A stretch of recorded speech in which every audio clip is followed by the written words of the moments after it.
Section 7. All bills for raising revenue shall originate in the House of Representatives, but the Senate may propose or concur with amendments as on other bills.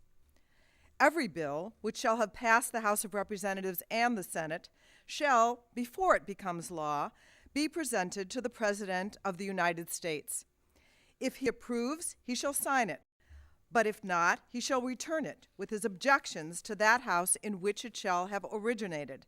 who shall enter the objections at large on their journal and proceed to reconsider it. If after such reconsideration 2/3 of that House shall agree to pass the bill, it shall be sent, together with the objections, to the other House, by which it shall likewise be reconsidered, and if approved by 2/3 of that House, it shall become a law. But in all such cases, the votes of both Houses shall be determined by yeas and nays, and the names of the persons voting for and against the bill shall be entered on the journal of each House respectively. If any bill shall not be returned by the President within 10 days, Sundays excepted,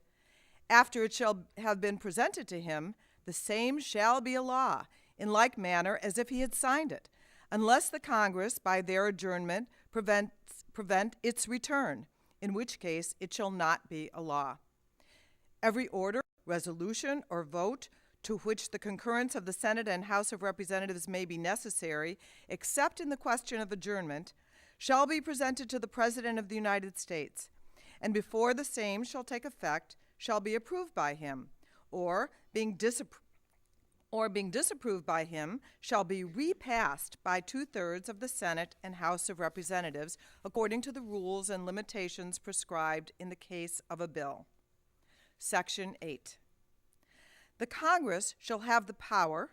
to lay and collect taxes, duties, imposts, and excises, to pay the debts and provide for the common defense and general welfare of the United States. But all duties, imposts, and excises shall be uniform throughout the United States. To borrow money on the credit of the United States, to regulate commerce with foreign nations and among the several states and with the Indian tribes, to establish a uniform rule of naturalization and uniform laws on the subject of bankruptcies throughout the United States, to coin money, regulate the value thereof, and of foreign coin, and fix the standard of weights and measures, to provide for the punishment of counterfeiting the securities and current coin of the United States, to establish post offices and post roads, to promote the progress of science and useful arts by securing for limited times to authors and inventors the exclusive right to their respective writings and discoveries,